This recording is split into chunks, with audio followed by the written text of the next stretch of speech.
Hi, this is the CROSSCALL Core M5 and I'll show you how to check battery temperature with Ampere app on this device. So first we should get the Ampere application from the Play Store. That's why open the Play Store and in the search pool enter the Ampere. So now we should get this application. That's why tap the install button and wait a couple of seconds.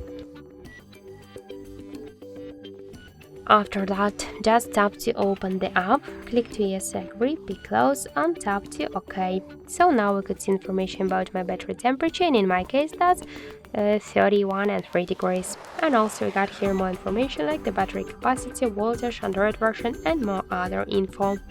So that's it, thank you for watching, and if you find this video helpful, leave thumbs up and subscribe.